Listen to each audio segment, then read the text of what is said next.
different #1 comics podcast. I'm your co-host Dan, and that's Bob. Say hi, Bob. Hello, Bob.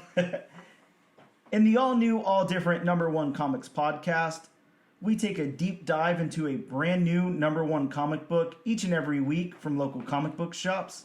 We break down the story and art, as well as give you a review if we think that you should move on to issue #2. We also talk a little bit of comic-related news, and we talk about what's new in comic shops this week and what you can look out for next week. In this episode #3, we'll be taking a deep dive into the all-new #1 comic book from Dynamite Comics, which is Bob's pick. Bob, what it is? It is Darkwing Duck #1, written by Amanda Dybert and drawn by Carlo Loro. And you can pick up one of the mini variant covers at your local comic shop. Mini, I think, is an understatement. I think Bob's being a little facetious there. But yeah, there's about 4,000 covers. He's not kidding, people. Including a nice Secret Wars homage that you just pointed out. So yeah, check that out in your local shops. The A cover is David Nakayama. There's a lot of cool covers for this book. We're going to take a break real quick, and we'll be right back to discuss some comic books. And welcome back. We are going to talk a little news. Not much this week. It's actually a pretty light week for news. Comic books, movies, TV. There's not a whole lot out there. I did want to talk about, in the tradition that we have done for the last 2 episodes so far, we've talked about kind of what's #1 on Key Collector's top 10 or top 20. So this week is no different. The Key Collector Hot 10 #1 top spot pick is going to Rick and Morty #1 of that first volume. Yes. So Bob, I kind of wanted to ask you a question about this. Yes. Do you feel like maybe Rick and Morty #1 has that top spot on the Hot 10 this week because of Justin? I'm not going to be able to say his last name. Roland. I don't know. Yeah, I'm just going to go with Roland. I'm sure that's not how you pronounce it, actually. But, sorry, Justin. Yeah, sure. Well, we don't really care anymore. But sure. Do you feel like it's because of him showing up in the news? Because as we both know, he's got some domestic abuse charges against him. He'd be a bad man. Yes. Also, some other unspeakable allegations have maybe come to the forefront. So is his name just in the news? Is it because there's a new volume of Rick and Morty #1, volume 2 #1 that came out this very week from Oni Press? Is it both? Is it just because the series is that popular? Why do you think Rick and Morty #1 is on their top list this week? I mean, Rick and Morty definitely has their fans. Yes. But yes, it does. It hasn't really been, popular in the news anymore. So I think it's just because he's in the news that it hit #1. I mean, if he would just keep his nose clean, so to speak, keep his hands off people. Sure. Then, yeah, I mean, Rick and Morty definitely wouldn't have been #1. Yeah, I can agree with that. I think that it probably got that spot due to recent news. I'm also thinking, look, Rick and Morty with this volume 2 first issue, I'm just wondering how impressive that is. That first volume had a pretty long run from what I can remember. And then there was quite a few spin-offs and minis. I remember the Rick and Morty Dungeons and Dragons, and then a lot of characters had their own mini-series and whatnot. I'm wondering, look, I'll go ahead and throw it straight out there. I don't know how you feel about Rick and Morty. I'm actually not a fan.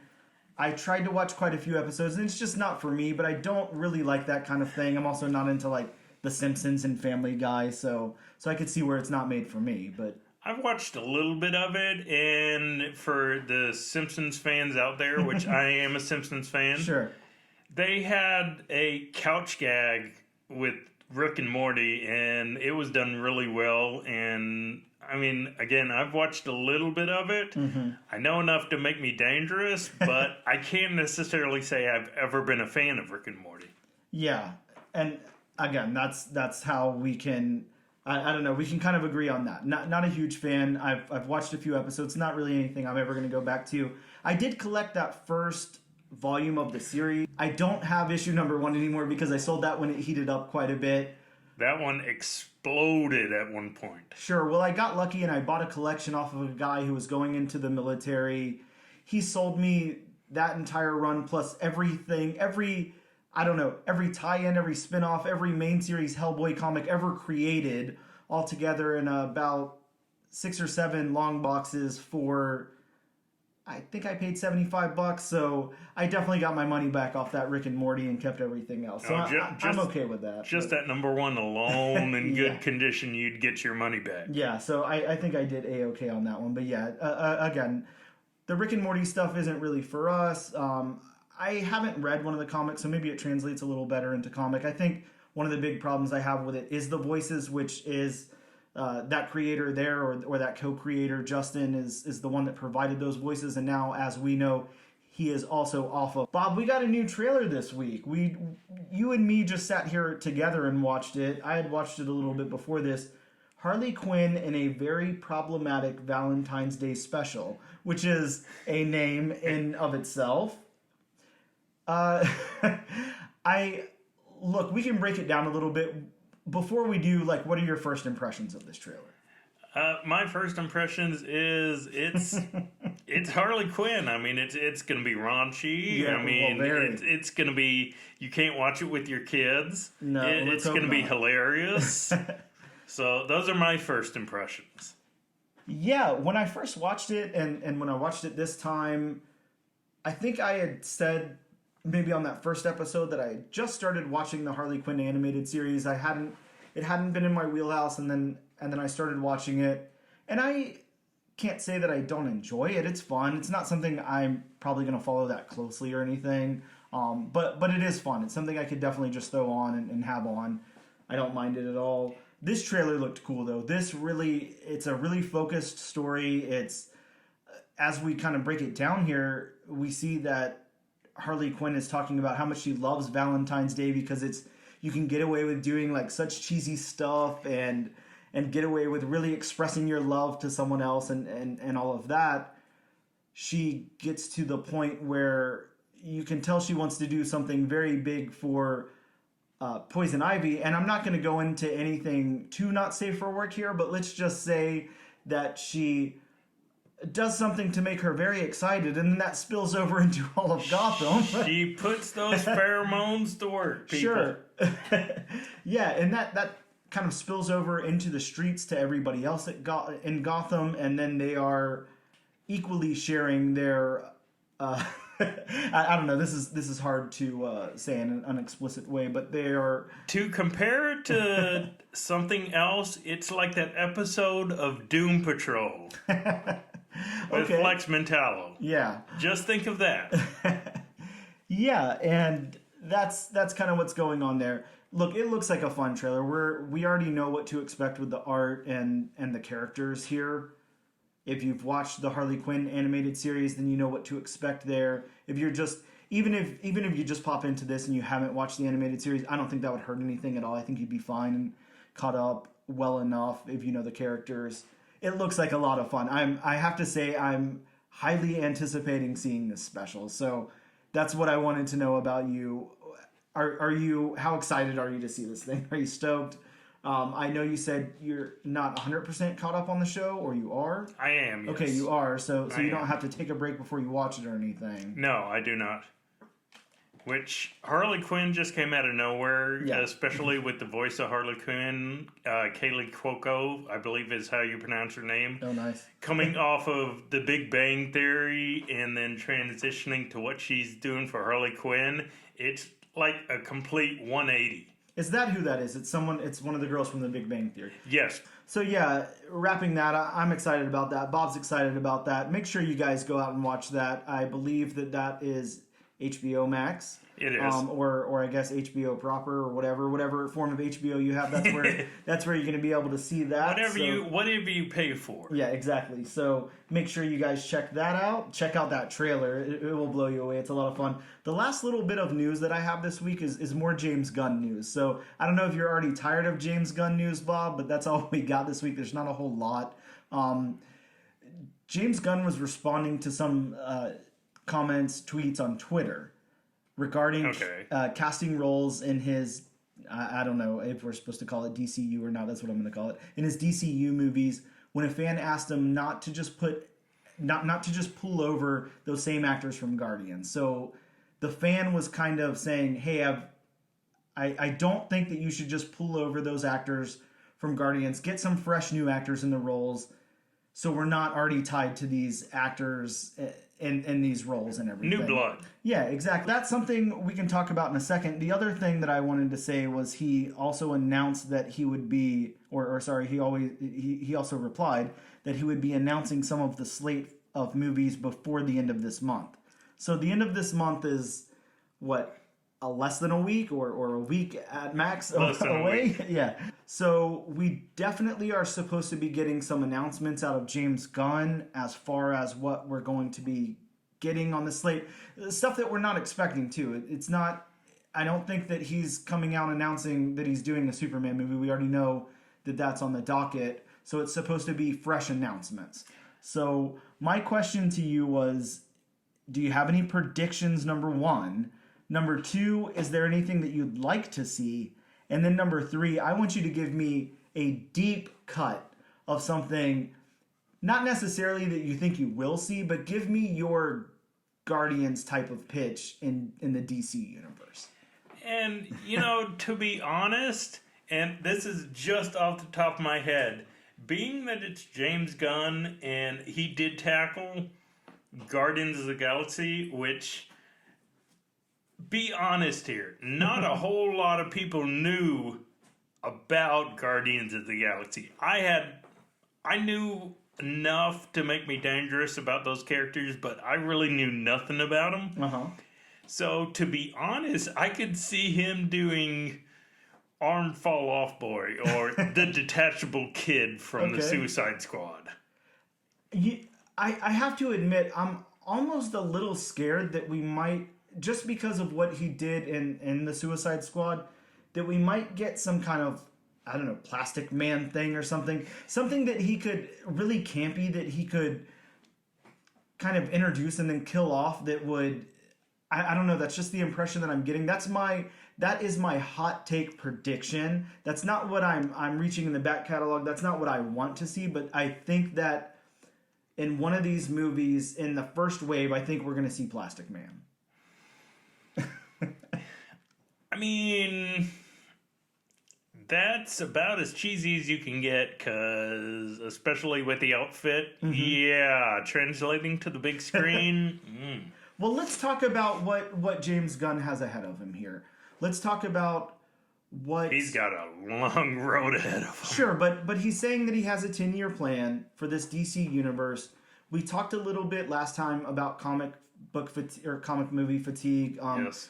Kevin Feige has also replied to that this week. That was another little bit of news. Not anything big enough for me to really talk about here, but these creators of these big cinematic universes, they're not banking on comic book fatigue. They think that that's just the thing that's happening right now. Marvel was slipping a little bit in Phase 4, and they're picking it back up now. And they think that, at least from what Kevin Feige was saying, what about novel adaptation fatigue? That's not a thing, and that's something that happens every day. So I get what he's saying there. I think that the bigger problem is a lot of people equate comic book movies with superhero movies, and while that is its biggest thing right now, as well as I do that comic book does not equal superhero. There's so many things you can do with comic books. It has every genre. And you were asking me just a minute ago about giving my pitch for a, quote, superhero movie, like a Suicide Squad movie. And I'm going to reference a movie that came out, years ago, a DC property, lesser-known DC property that came out years ago. Definitely wasn't the most popular of movies. It had Zoe Saldana. It had Jeffrey Dean Morgan. Okay. It had Chris Evans, so it had a pretty good cast. It was The Losers. Okay, I remember that movie coming out. I definitely didn't watch it, but did you watch that movie? Have you seen it? I have seen it, yes. Good movie. Did you like it? Was it? It was It was an okay movie. Okay. It was an okay movie. Okay.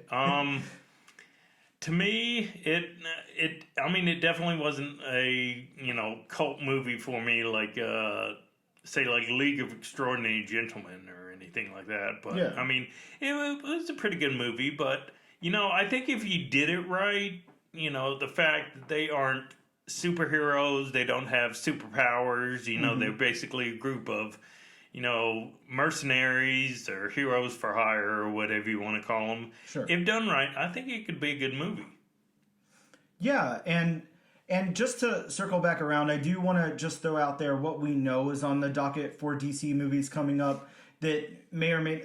I think, most of these are not James Gunn... With the way that the DCEU, the DCU, whatever, again, I don't know what it's supposed to be called, is going. There's still movies that are in production or in post-production that are waiting to be released that were before the announcement of James Gunn taking over. So this is convoluted. It's all over the place. But we know that we've got Shazam! Fury of the Gods coming. We have a Flash movie starring Ezra Miller. God help us. Sure. We've got the Aquaman and the Lost Kingdom. We have the Blue Beetle movie. We have the Joker, whatever the hell that is, and the Batman sequel. And then I think that's all we have confirmed as far as I can recall. That's it. I know that there was supposed to be a Tanahashi Coates Superman, but I think that that's wiped off the slate now because James Gunn wants to do his Superman thing, and that was going to be a J.J. Abrams thing. So I think that that's gone now. I think the Zatanna thing is gone. The Supergirl thing is gone. So I think that's all we have announced on the docket. So you and I talked about just a moment ago how we know that James Gunn is planning a Superman movie. Mm-hmm. So beyond that, we know nothing that's going to get announced here. Correct. So again, throw me your pick. Throw me your wild card, deep dive out there pick that James Gunn could really James Gunn it up in. If you've got one, I can go ahead and throw mine out first if that helps. Please. So here's one that's... I have three, actually. My number one pick, I'll go through the bottom two and then I'll go to that number one. Nobody would think of. I'm not saying no one would think of. It doesn't have to be that deep. Lesser known. But it's not the Trinity. Right. We definitely... I don't need a James Gunn Batman movie. I don't need another Batman movie ever, so I'm fine with that. But we may not have superhero fatigue, but we definitely have Trinity fatigue. Yeah, and I sure as hell have Batman fatigue, so I'll go ahead and throw After 3 hours, anybody will. So, my bottom two picks are Swamp Thing. I definitely think James Gunn could really do some cool stuff with Swamp Thing. I also think Justice League Dark. I would love to see a Justice League Dark project. That was actually rumored a few years ago. Oh, God, I would love that. And my number one pick is Animal Man. I don't know if you read the New 52 Animal Man stuff. I did not. God, it was so amazing. I'm partial to Animal Man, so that might be why. There's just some really good runs on Animal Man, and Animal Man is obviously that more kind of adult, darker toned book at DC, especially after the relaunch and everything. But yeah, there was actually a lot of tie-ins with Swamp Thing as well. Animal Man and Swamp Thing, the Rot World stuff. There's just a lot of cool stuff to pull from there. The visuals that you could give us in Animal Man, I don't care how CGI heavy it is. I'm fine with that. I'm not a hater of CGI if used in the right context. I don't need that big Wolverine or Black Panther CGI battle, but if we're doing it with Animal Man and that's the expectation, I'm okay with it. But yeah, Bob, on to yours if you've got one. I'm gonna give a few here. Okay, yeah. Well, it was too hard to just do one. And I'm also going to preference my picks that it is James Gunn, Yes. and I do know James Gunn's style of. I know he will not direct, but he'll be heavily involved. Yeah, sure.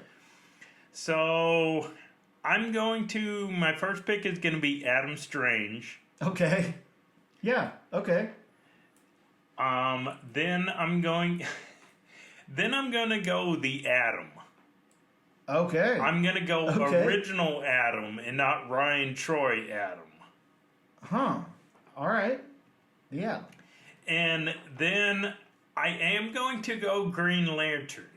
Yeah, look, that was almost on my list. That's my problem. I don't know if the world is quite ready yet for Green Lantern. I think that Ryan Reynolds one still is on the tip of everybody's tongue. But I'm not going to go Hal Jordan. Okay. I'm going to go Kyle Rayner. All right. We've gotten many iterations of Hal Jordan. Sure. But we haven't gotten that, smug, just, that smart ass Green Lantern yet. And I think he would do justice, no pun intended, to Kyle Rayner. And to mention another DC movie that's also supposed to be in development, you just reminded me when you said Swamp Thing, but they're supposed to be doing a Constantine movie. Okay. With Keanu Reeves reprising the role. So a sequel or a reboot or? Maybe a soft reboot sequel without Shia LaBeouf returning. Well, thank you for that. He's about on the same level as Ezra Miller right now. Yeah, I think so. I think I'm done with him as well. So him, Justin Roiland, and yeah, let's go ahead and shelf all of them. Guys, that's news for this week. When we come back, we're going to be talking about some new comic books that are in shops this very week. We'll be right back.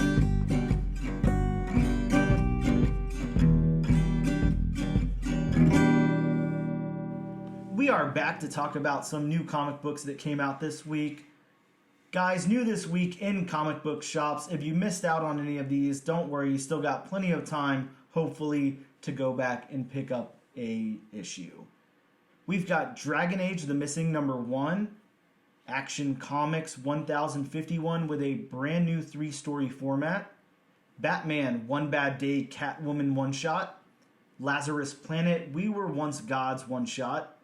We've got Teenage Mutant Ninja Turtles The Last Ronin, The Lost Years #1, Inferno Girl Red Book #1, which is a tie-in to the massive universe over at Image.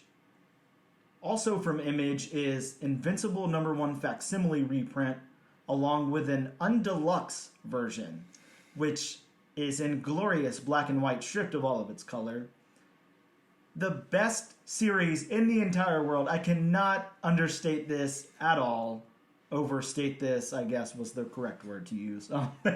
Saga is back with issue number 61. Thank God, it's been way too long. I've been missing Saga. If you're not reading Saga, read Saga, is all I can say. From Marvel, there's a facsimile reprint of Incredible Hulk 347, which is the first appearance of Mr. Fix-It or Joe Fix-It. We've also got that Murder World Wolverine one-shot, a Sins of Sinister one-shot, which is setting up the new X-Men event. We've got a one-shot in the Archie universe, Archie versus the World, which is a Mad Max-style Archie post-apocalyptic tale. Bulls of Beacon Hill, Coins of Judas #1, Nightwalkers #1, which, hey, I'm hoping is a vampire story. And the before-mentioned Rick and Morty Volume 2, Issue #1. Those are some books that are new in comic shops this week that are new and notable and #1s and one-shots. We'll be right back to talk about our review of Darkwing Duck #1. Pick it up. Guys, we are back for the meat and potatoes portion of our show, or as Bob calls it, the potatoes and potatoes portion of the show. Gotta be inclusive. We're going to talk about our review of Disney's Darkwing Duck issue #1. I want to go ahead and take a minute to talk about the creators really quick. We have Amanda Dybert, I believe is her name. And this is taken from Penguin Random House's website. So we'll give them credit for this excerpt of her biography here. Shout out. Shout out. Amanda Dybert is a New York Times best-selling comic book and television writer. Her comic book writing includes the New York Times best-selling DC superhero Girls, Teen Titans Go, Wonder Woman 77, Batman and Harley Quinn, Sensational Comics featuring Wonder Woman of History, Flash Facts, The Doomed and the Damned, and Love is Love, the New York Times #1 bestseller for DC Comics. Stories in John Carpenter's Tales for a Halloween Night, Volume 2, 3, 4, 5, and 6 for Storm Comics, and various other comics for Dark Horse and IDW. Her television credits include work for CBS, Sci-Fi, OWN, Pivot, Hulu, and Quibi. I love it whenever anybody gets a Quibi, anything about Quibi in there, the failed experiment. That is an achievement in its own right. Sure thing.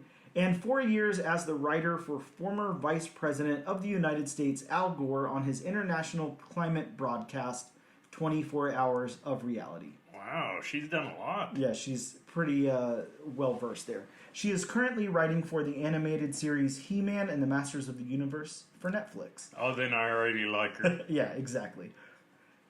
So, the illustrator and colorist of this book, I did find out that he did the illustration and colors, so he is pretty... Jack of all trades. Sure, he's doing quite a bit here, pulling a lot of weight. Carlo Lauro, I believe, is how I'm going to try to say his name. We're going to roll with that. Sure. And sadly, I can't find a single thing about them. I'm not sure if they've worked in the comic book industry before, but they have no footprint online of anything comic book related. So, hey, if this is their first endeavor, well, damn, they're doing good. Working over at Dynamite and doing a well-established series relaunch. So, hey, nothing wrong with that. Good on you. Gonna give the synopsis of the book really quick, and this, of course, is from Dynamite's website, so please quote me and give all credit to Dynamite here for this synopsis, because I didn't write it. The protector of St. Canard is back in action. He is the terror that flaps in the night. He is the furious fowl who plucks the evil eye from the face of foul play. He is Darkwing Duck. Alongside his trusty sidekick, Launchpad McQuack, Darkwing, hyper-vigilante, defeats St. Canard from the dastardly, devilish demons who would wage... Wonton War, sure. Sorry. By night, our caped defender lurks in the shadows, striking fear and maybe confusion in the heart of the criminal underworld.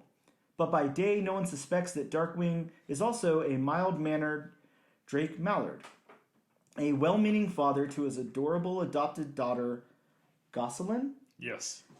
Can Darkwing successfully navigate his two separate lives, all while looking incredibly cool and impossibly handsome? Hint, probably not, but you'll need to read it to find out. That's the synopsis. Sorry I stumbled a little bit. I'm actually not super familiar with the cartoon. I have watched it. I watched it back in the day, but I have never tried to rewatch it. With the exception of last night, I tried to watch episode #1 in preparation for this. I gotta say, I didn't hate it at all. I don't see anything wrong with it, but as a 39-year-old, it's a little harder to get through than it probably was when I was, 8 or something. That's most of the cartoons we loved as kids. Sure. They don't all hold up in the same way, but again, they're made for children, so if you liked it as a kid, doesn't necessarily mean that you'll love it as an adult, but there's nothing wrong with you liking it as a kid. Kids liking it, you having nostalgia for it, all that's great. Nothing wrong at all with that. So I do want to go ahead and talk about the book, as we mentioned, and I want to open with my breakdown of the book, and then we're going to go into our ratings of everything. But this book opens with Darkwing. It's got a full page, that single full page of Darkwing giving an iconic intro speech. And he's kind of interrupted Launchpad, who we were just introduced to in that synopsis there, along with Darkwing's daughter, Gosselin, are introduced while DW is working on a dramatic entrance to an unveiling of his statue that's presented by Mayor Owlson. So while Darkwing is expecting a full house and them to be telling like heroic stories about how they were saved by him and all of his adventures of him saving the town, we meet Herb Muddlefoot, who tells a 2-hour story about Darkwing helping him find his Tupperware, which is called something else in the book, but maybe it's Duckerware. I don't know. It's called something different. Quackerware. Sure. Something different involving ducks of some sort. Everyone is recording the ceremony on their cell phones, and then all of a sudden, everyone who's got the cell phone in their hand is electrified and brainwashed by Megavolt. And they are brainwashed into getting Darkwing Duck, whatever that entails. I don't know if they just want to grab at him, if they're going to, I don't know, capture him, what the point of that was. In another full page, Darkwing says his catchphrase, "Let's get dangerous," and Launchpad rescues him from the crowd. Then we see Goslin and Honker, who I think Honker is supposed to be the mayor's son or child. I think. No, okay. Herb's son. Oh, it's Herb's son. Okay. Yes. I'm sorry, Herb's son. They're hiding away from the mob since they don't have cell phones. They haven't been brainwashed, and they're coming up with their own plan to save the city. So Goslin can convince her dad to get her a cell phone, which doesn't make any sense, but then the character does point out that her plan doesn't make any sense. So it's self-aware in that regard. Next up, we see quite a few pages of the car and plane chase fight scene between Darkwing, Launchpad, and Megavolt. Now, what is that called? The flying apparatus that they fly around? Is it a plane? Is it a duck copter? What is the name of that thing?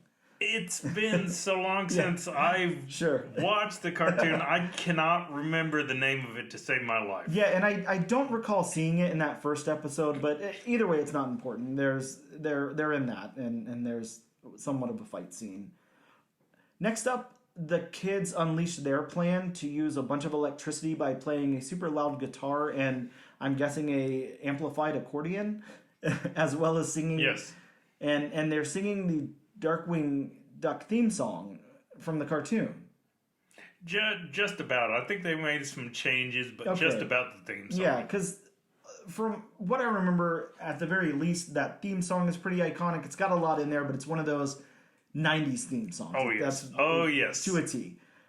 Next up, the brainwashed mayor and Megavolt tie up the kids and try to, I guess, electrocute them. I'm not sure exactly what the plan was, but Darkwing steps in, grabs the cord, and he's electrified instead, which somehow frees everyone else from the mind control. And then in our last few panels, Darkwing and the mayor agree for a less exciting ceremony, and Goslin appears happy that she can't get a cell phone. and that's kind of the end. So a pretty nice, tight little story that just takes place right there in those few locations. But I did want to go ahead and start this review here. So we've got the story, those beats. There's not a whole lot of beats. It's kind of like a I don't know. It's a scene in a movie. Like it's very short. How did you feel, especially somebody who used to watch the show, stepping back into this world with those story beats? Did you feel like you were able to just jump right back in, like you hadn't really missed a beat? Did you feel like you needed some more time to gel with these characters before you saw any action? How'd you feel about those beats? When I first read this comic, I mean, it was like, and it got more and more, it was like watching an episode on Disney Plus. Yeah, exactly. This very well could have been any episode of the show. The story beats fit very well in line with the show. I'm not saying that is necessarily a good or a bad thing for a comic book. I think that it reads a little short. I don't hate that, though. I can't lie to you. A big gripe that I have about a lot of comics lately is they're starting to get dialogue heavy again, and they're starting to feel a little too long at certain points because they have to hit that perfect cliffhanger. What I like about this is it's self-contained. That's super nice. You don't get many of those comics anymore. I mean, especially like Marvel, DC, the big two. Yeah, you really don't unless it's like an anthology type of thing. Yeah. Creepshow came out this week. Of course, Creepshow, those horror anthologies are usually self-contained to some extent. But it is really nice to see something that is like, for I don't know, all intent and purposes, this is a superhero book. Maybe it's on a little bit of a different level, but that's fine. But to be able to see something so self-contained and take such low risk and the story beats just, I don't know, they hit all the right marks. There's not a whole lot of story beats. If you think of it in comparison to something like The Wasp from last week or The Black Cloak from 2 weeks ago, those hit a lot of beats. Those had a lot of beats to hit. Of course, Black Cloak was I think it was a triple-sized issue. It was a very large issue. And Wasp has the unfortunate, it's a Marvel book. So we both love Marvel. We're not saying anything negative about Marvel here, but you have to hit a lot of beats and you have to have a lot of interconnectivity whenever you work with a Marvel book. Well, and the thing about the Wasp is, and I'll go back to this, it's only supposed to be a 4-issue limited. Yes. And unless they're like double size, triple size, giant size, that's a lot of stuff to fit in a short issue. Sure. With something like Darkwing Duck, I mean, you're maybe going to have here and there like interconnected cliffhangers over multiple issues. But for the most part, just like the television show, they're going to be, self-contained stories in that issue. Yeah. And I'm almost thinking, at least my prediction here, just based on this first issue, it seems like they're really, really going to stay true to the source material. They are. And it seems like they're really going to want to just have these self-contained issues that take place in this universe. I would be surprised if we even got any crossover into like a 2-part or anything like that story arc. I would think that everything would be self-contained, and at any point, if you wanted to pick up Darkwing issue number 67, it wouldn't have anything to do with issue number 1, and you wouldn't need that for any reason. Which is really a nice change of pace. Sure, it is. We need more of that as far as, comic writing. We don't need all these, this issue leads up to this issue, which leads up to this tie-in, which leads up to this issue. Like, I don't want to be reading a main story, but to know what exactly is going on with this character, read a tie-in issue.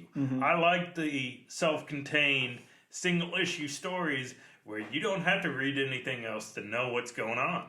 Yeah, and I think I don't have a quote sitting in front of me, so I can't quote it, but to take something that Kevin Smith said a while back. I remember listening to a Kevin Smith podcast, and he was talking about his experience writing comic books.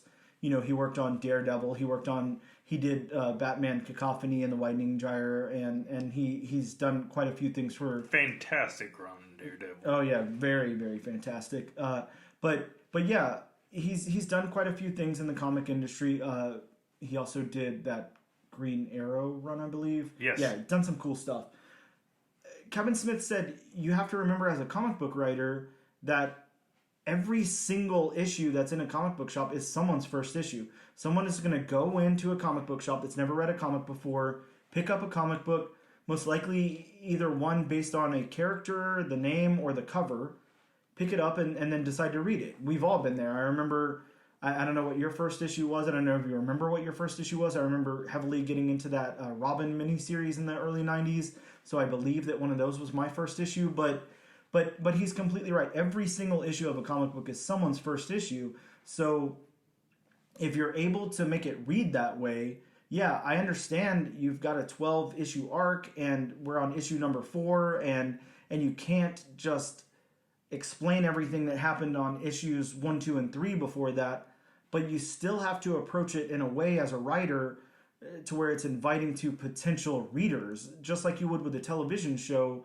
I think it's hard for a lot of us to remember that just a few short years ago you'd be flipping through cable and then see a show you've never seen before. It's in the middle of season number 2 and you had to just want to jump in on that. And to expand on that, as a comic reader, you want to go into a comic shop, grab an issue of a comic, and be able to understand the characters in the story. You don't want it to be, you have to read this issue to understand who he is. You have to read this issue. I mean, that's what they have TV for. Yep. Yeah, exactly right. So, look, again, there's not much here with the story beats. There's not a whole lot that I can talk about, but we do know that it starts off with our introduction to the characters, and then we are shown the unveiling ceremony of that statue. We don't even get a glimpse of the statue, but it's not important. We get the sense that Darkwing is important to this community, and then the villain comes in, and then Darkwing, along with his group of, I don't know what we call them, but, his daughter, his sidekick, whatever. His Scooby-Doo gang. Sure, they end up saving the day. So this hits all the beats that it needs to hit. I actually am really impressed with the beats here. Again, it's a very, very tight, small scale story, but they hit the beats. When we get into narrative, how did you feel about the narrative here? How did you feel about the voice that was given to Darkwing and his crew of characters? Do you feel like it translated well onto the page from the screen? Do you feel like it translated good enough given like the, I don't know, what is it, like a 30-year gap in between screen to page here? What did you feel about the narrative as well as the dialogue here? To me, just like reading the comic, I mean, it was just like, the TV show never ended. Because, they did Darkwing perfectly. Yeah. They had him, especially at the very beginning, like getting caught in his cape. That was Darkwing. He was a crime fighter, yes, but he was, and I don't want to say a lucky crime fighter. But Mr. Magoo of crime fighting. Right. yeah, the Mr. Kind of. Magoo. Mr. Magoo of crime fighting. Sure. And, Goslin was kind of like that, I guess you would say, duck version of Velma almost. Okay. Where she was, I guess you could say the brains. Yep. And, Launchpad, of course, plucky sidekick. Yeah, I agree. I'm actually, look, I'm not going to lie to you here. I was a little hesitant whenever you suggested this one, just because I wasn't a super fan of the show or anything. I remember watching it, but again, I remember watching many shows, and it just didn't leave that much of an impact on me. I almost kind of thought, was this like a... I can't think of the word now. Not a sequel, a offshoot. What's the word? I can't think. of DuckTales or something, because it's the ducks. It's I just wasn't sure. Darkwing Duck is in the DuckTales universe. Okay, so it is in the same universe. Yeah, it's in the same universe. Yeah, that's so. Again, like I didn't think there was much to this, so I was a little nervous, but again, going back and watching that first episode last night and then reading the comic today, I was very impressed with how they captured the tone here, how they just really made this nice self-contained story. The narrative was great. It made me feel like I was listening to Darkwing talking on that first episode.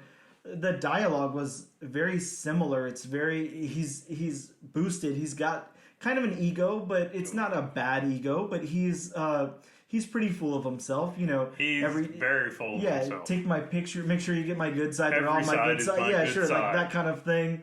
And he kind of credits himself with saving the day all the time when it looks like, maybe it's not solely him that's saving the day every time, and maybe it's a group effort. Again, that goes back to your calling him, which I agreed with, the Mr. Magoo Yes, crime fighter. Sure, exactly. Because, as we all know, people who watched Mr. Magoo, I don't know if everybody watched Mr. Magoo, but it would turn out well in the end, but he would be bumbling the entire way. Can I throw a side note out there? Yes. Actually, two side notes. Yes. Number one is I was going for the word spinoff, so sorry that I couldn't conjure that in my mind. Tie-in, Yeah, spinoff. sure. And then number two, DC Comics, can we please get one of those dark, gritty reboots of Mr. Magoo, like in an adult universe, like where it is a Curb Your Enthusiasm, Mr. Magoo kind of thing? I think that would be so amazing, and I would pay whatever, well, not whatever you want, but I don't know, I'd pay $19.99 for a small graphic novel. James Gunn, if you're listening. Yes, please. Yeah, a cinematic reboot, whatever you give us. I think Mr. Magoo has a place in the universe, and I want to see it. So that's just, my thoughts are out there in the ether. But yeah, going back to this, we talked about the beats, the narrative, the dialogue, the world building. We don't get much world building here. There's no world building to really speak of, but we kind of have what we expect here, which is almost, I don't know if I want to call it Batman inspired. Kind of, well, yes, the cover and everything here of your book is very Batman inspired. But kind of that Gotham inspired, that dark downtown city area. Except with duck puns. Sure, with duck puns all around. So that's kind of what this world is. And again with the stepping straight off of the screen onto the page, that's what they did. This artist who, like I said a minute ago, I can't find really any credits for, really does a wonderful job. The only thing I was able to see was they had a few art pages on, I don't know, something equivalent to like DeviantArt or something, and it looked like that artist was really, really into Disney, was really into recreating Disney art and things like that, and you can really tell here. Well, see, and I don't mind that in, comic books, because absolutely. Comic books are, they're sort of like cartoons, but drawings. So I don't mind the whole animated style. I actually like the animated style. Yeah, sure. No, it looks great.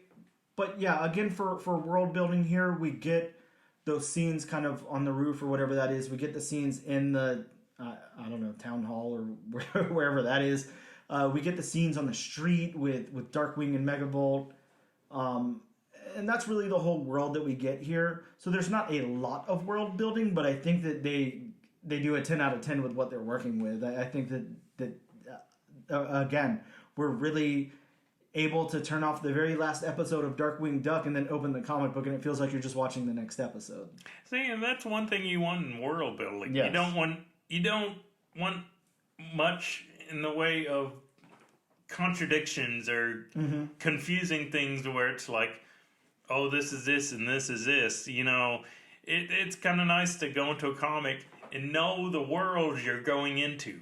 Sure, because you have to think there's a lot of different things they could do here. And now, while Dynamite is kind of cashing in lately on our nostalgic from, the 90s or whatever, they're doing Gargoyles, they're doing this now. They probably have, if this is a success, I assume they probably have more stuff like that in the pipeline. I don't mind it, though, but they really could go a different way. They could have gone, well, let's bring Darkwing over to a different universe. Let's bring Darkwing into our world where Darkwing is in New York City. Let's bring Darkwing somewhere different. Let's give him a more adult approach or whatever. No, they stuck it exactly with the same world as the cartoon, that same universe, the same everything. So I think they did a great job there with building this world. I was really impressed with it. The next thing I want to get into is the art. I'm going to go ahead and break down the art a little bit. We talked about this artist. I honestly don't remember their name again, so I feel bad for that. But I want to know your thoughts on what the artist did with these characters in the book. As far as the characters, I like the animated style, but, he added, like you said, a little bit of, the Gotham grittiness, all that kind of stuff. So I have nothing but good things to say about the characters. They were well drawn without being too cartoonish and kiddie. Yeah, and I hate to sound like a broken record, but again, I can't reiterate enough the fact that I feel like this is stepping straight from the screen onto the page. This is an exact replica of what was there before it. The use of these characters and how they look just nails it. It looks exactly the same. I feel like there's not any other way for me to describe this in any higher regard. They did exactly what they meant to do, I think. The locations. I talked briefly about the locations in the world building when we were talking about story, but how do you feel the locations were done as far as art? The locations to me, you could make out, the stage, the buildings, the streets of St. Canard, the skies of St. Canard. So I think the locations in the background are well done also. Mm-hmm. Yeah, and usually we try to break down backgrounds separately. I don't think there's really any need to here. I think that we're going to get the same story out of the backgrounds. The locations in the backgrounds are great. again, the broken record thing, it's straight off of the screen onto the page. I don't know what else to say about it. I feel bad that I can't give it higher regards for what this artist has accomplished, but and the writer for what it's worth too. They really encapsulate the tone of this show and do a wonderful job at it. The last thing I want to talk about in this book here before we get into our overall thoughts and if we're continuing on issue number 2 is the colors. I had talked a little bit at the beginning about how this artist did his own coloring, or their own coloring, and that wasn't the case with our 2 previous reviews, Black Cloak and Wasp. We had separate colorists on the book. So how did you feel about the colors here? The colors, I'm glad he added a little bit of a gritty, not a whole lot, but just a subtle shade of, I guess you could say, gray or black or whatever you want to call it. It makes it a cartoon, but it makes it, okay, this is semi-gritty. So I think, subtly they did a really good job doing that. Yeah, to me, if I had to isolate one aspect of this book and what I really thought they did a good job at, I would say the colors here. Of course, the characters look great. The character design is great, but I feel like they're, again, just replicating what was there before it, not to any negative feedback or anything, but that's what they were doing and that's what they went for. I think the colors are kind of the hero for me. I think that's what really captured the tone of this book. I think that in watching Darkwing Duck and then remembering back to being a kid and watching Darkwing Duck, it gave me that kind of Batman animated series, that Batman, that Gotham, like darker vibe, while being very vibrant and cartoony and still giving me like a Disney vibe as well. I think that's kind of a hard thing to pull off, and I think that to translate it here without any action onto the page, I think that I think the colors just really stood out, really popped. Well, see, and you've been saying it the whole time, and you've been correct the whole time. Again, going back to your broken record thing. I mean, they basically translated everything. I mean, the characters, the cityscape, the backgrounds, the animation style to the small print, and especially with books and comics based off of a TV show that's already happened, that's what you need to do. Yes. Because if you change it up, people are going to be like, okay, I don't know what's going on. This wasn't what I remember. Me being a giant Transformers nerd, if they were to, well, they have made comics out of it, but if they were to change anything up, I mean, it'd be like, that wouldn't be the same thing that people remembered. Yeah, I think that that's important, and I think that that's important for creators to realize also. There's a place in this world for reboots. There's a place in this world for continuations. There's a place in this world for fanfic. There's a place in this world for interpretations. All of that exists. I think whenever you really wanted to cash into like a nostalgic thing from our generation's youth, you have to remember that you've got to kind of nail that tone on the head. We talked a couple of episodes about how the just hate for Velma is out there, and everyone hates it so much, and I get it. It's something completely different. They've done something completely different with the Scooby Gang. Now, not to say that DC didn't do the same thing with Scooby Apocalypse. They did something different with that as well. But they didn't venture so far off as to the same thing that Velma did. We, again, agree that the Harley Quinn animated series is done well. It looks great. It's acted great. It's written well. I think that, yes, while it's graphic and it's adult and it's definitely not safe to watch with your kids, it still is something you expect out of those characters. It's still the maniacal Harley, the Joker, all of those characters. We know that's how they are in the Batman universe, but they can't be portrayed that way because we're not trying to sell. We're trying to appeal to a massive audience of children and adults and everything alike. So I think whenever we go back and open up something that's very nostalgic for someone, maybe this was somebody's favorite thing from the 90s or whatever, if you keep that tone with it, then it can be very successful. If you break away from that tone, like say something, for instance, another example I can give, Jurassic Park to Jurassic World. Now, you're not going to hear any hate from me whatsoever out of anything involving a dinosaur. I love every dinosaur-related media that's out there. I love Jurassic Park. I love Jurassic World. All 5 of those movies, with the exception of Jurassic Park 3, which is the worst movie ever made, are amazing to me. But they have dinosaurs hanging out with humans and fighting and stuff. That's all I need. I don't care about the story beats there. So I am not who you needed to impress, because I was impressed anyways because it was dinosaurs. But the backlash on the Jurassic World stuff, I get it. They changed the tone. There was something different done there. And then with the last movie, they kind of tried to cash in on that nostalgia without really setting it up, just by bringing in some characters. So I get it. I think that if somebody wants to have a successful continuation of something, look to this. Look to what Dynamite is doing with Gargoyles and Darkwing Duck. They are approaching this as if they are writing the next episode of the show in that same season. Well, see, and to do an example, I'm going to get kind of cheesy here. Aww. But, to go along the whole, especially for, certain properties, you have to make it like it used to be. Mm-hmm.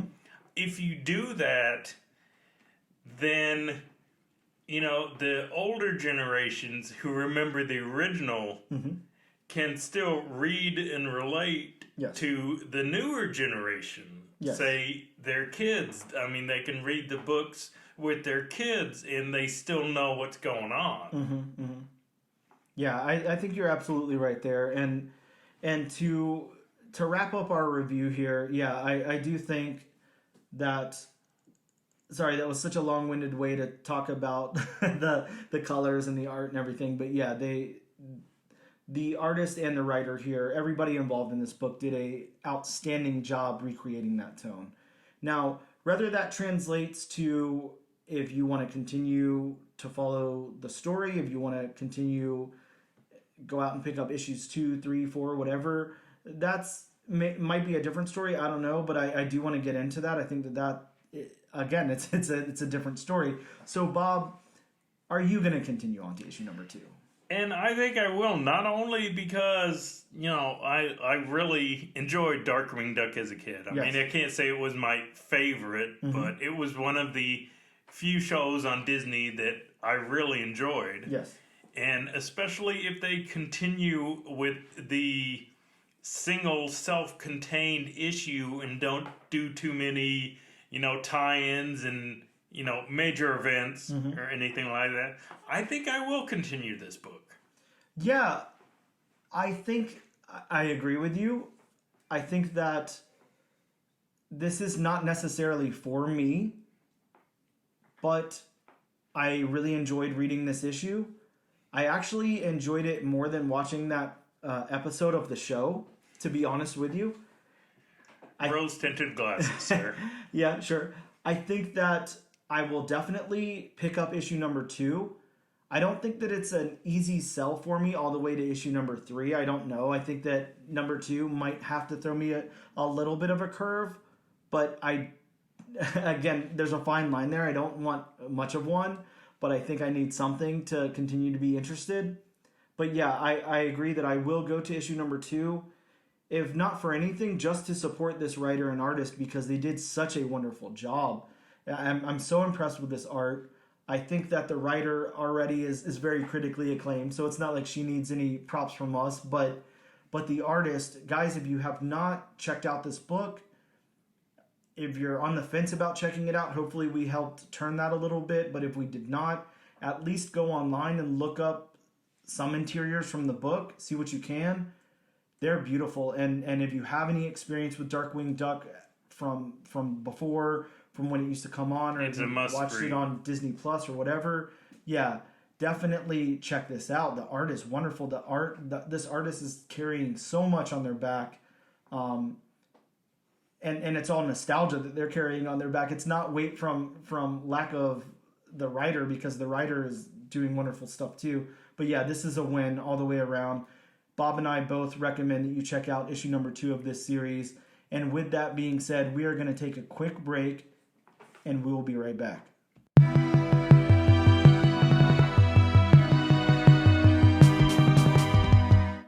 And we are back. We're going to go over some new comic books that will be in your local comic book shop next week, next Wednesday. Here you can get hyped about a book, call or email or text or send snail mail to your local comic book shop and ask them to reserve you a copy to add to your pool. Bob, what do we got coming out next week? So from DC, we have the one-shot Batman Legends of Gotham. That looks like a cool one. It's got some great covers to it. We have Harley Quinn Romances. Again, some great covers. I don't know if you've looked at some of those, but some of those covers are those old trashy romance novels. There's one with Aquaman and one with Superman. They look really cool. And we also have the Flash 1 Minute War special. So excited for that. I know I've been talking about the 1 Minute War stuff, but it is awesome. If you're not checking it out, it's really a lot of fun. I want to go over some independents. Archie's got a Valentine's Day Spectacular. Archie's specials are always great. They do one for almost every holiday, and I love them. A lot of times they introduce a new character, so I would definitely suggest picking that up. Archie books are pretty cheap for the most part, too, so not a big investment, but could have some nice turnover. There's 2 new number 1s from Image Comics, Blood Tree and Almighty. There's a new number 1 from Dark Horse called Where Monsters Lie. From IDW, we have Breath of Shadows, which, correct me if I'm wrong, isn't that the name of the sequel to like the Blair Witch Project or something? Maybe that's Book of Shadows. Maybe that's what it is. I got excited for a second and was hoping that we were getting a Blair Witch series. It kind of seemed like a combination of that and, the Zelda game, Breath of the Wild. Okay, well that makes sense. AWA's got a new number 1 out, Black Tape. And then we have a continuation of the Nottingham universe from, Tales of Nottingham, issue number 1. Bob, you want to talk about some Marvel books that are coming out next week? From Marvel, we have Demon Days, Dawn in Flames. The Demon Days stuff is the Peach Momoko, reimagining stuff. Looks so cool. We also have Bloodline, Daughter of Blade. God, how excited are you about that? She was introduced in, wasn't it the free comic book day special or whatever? She was. So I think probably 2 short boxes full of that special. So I'm excited for that, but I'm really excited to get some more Blade related stuff, whether it's his daughter, him, whatever. And I'm interested in this next one, Star Wars Santa Staros number 1. Yeah, are you familiar with that character? Is that a character you know, or? She was just introduced in this latest run of Dr. Aphra. Okay. Maybe the last volume, so I just know her from reading the Dr. Aphra title. Okay, cool. So it's a tie-in kind of to Dr. Aphra from that. Essentially, yes. Okay. There were some, side note, first appearances in Star Wars, what is it, The Blade or Blade that came out this week. Picked up a couple of issues of that. Excited about that, too. We also have Dark Web, the finale. Wrapping up Dark Web. I can't believe it was so short. And then we have the introduction of a character from way back in the first volume, Silver Surfer, Ghostlight number 1. Bob, how excited are you about Silver Surfer Ghostlight number 1? On a scale of 1 to 10. I'm actually intrigued. I'd say a 7 because I am interested. I've never read the first volume of Silver Surfer. I haven't gotten around to it. Wait a second. What? I know Hold sacrilege on. on this show. Let me make a note here so I can put a needle drop. Well, yeah. The thing is, I do have volume 1 and volume 2 of the OG Silver Surfer. Yes. At my house, in my possession. I have just not read it. Man, you're missing out, but that's okay. Understood. I'm super pumped for that. I cannot wait. Next week is actually shaping up to be a pretty damn good week that I'm excited about. And as I'm talking about next week, I actually have a special announcement. This is breaking news for Bob as well, who has not heard this. We actually did get a reply on Spotify from a listener who wanted to suggest the book that we do next week. So I think we're just going to go ahead and run with that. Okay. It is, while we're here in the announcement portion of our show for the book that we're covering next week, we will be covering a book from Dark Horse Comics, Where Monsters Lie, issue number 1. So again, I don't know the listener that suggested this. I don't know if possibly they're a creative force on the book or just a fan, but hey, we're excited to check it out and review it next week. And if you are part of the creative team on that book, give us a shout out or something, and we'd be glad to have you on the show to talk about your book or any other projects you've got in line. With that being said, guys, it's been so much fun. Thank you for hanging out with us. Thank you for listening to us talk about Darkwing Duck. Please continue the conversation online. We've got a Twitter, a YouTube channel, a TikTok, and an Instagram. You can find us on Instagram at ANAD_1. That's the numeral 1 comics podcast. Over on Twitter at ANADNO comic pod. On TikTok at ANAD1 comics pod. And the comic book channel on YouTube. You can find this podcast anywhere that you listen to podcasts. And as always, make sure you go to your social media of choice and type in the hashtag AllNewAllDifferentNation to be entered in our giveaway. And this week we will be giving away the comic book that we reviewed, Dynamite's Darkwing Duck, issue number 1. Guys, it's been so much fun. Thanks for hanging out with me and Bob. Bob, you got anything to say? Have a wonderful day, and we will see you guys next week.